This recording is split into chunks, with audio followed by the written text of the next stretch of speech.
有啲突發嘢想同大家分享下啦。咁呢一度咧就係我條褲嚟嘅。咁呢啲咧就係我之前有嗰啲 acrylic paint。咁可以點樣清理咧？咁你就咁普通咧洗衣機洗就唔得嘅。咁所以咧我上網睇咧就係可以用一啲酒精嘅嘢咧去到抹佢。我就直接用一啲即係呢啲係有酒精嘅濕紙巾啦。咁我就係咁喺度抹咧。咁頭先我已經抹到一啲色出嚟㗎啦。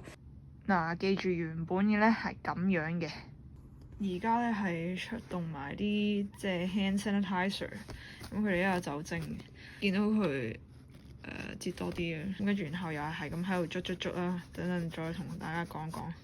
而家咧嘅效果就係咁樣啦。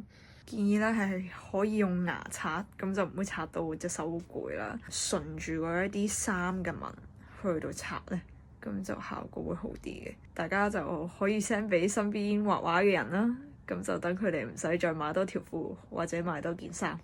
多謝。嗱，你哋睇下我頭先係犧牲咗咁多嘅濕紙巾嘅，所以都係奉勸大家咧用翻牙刷好啲。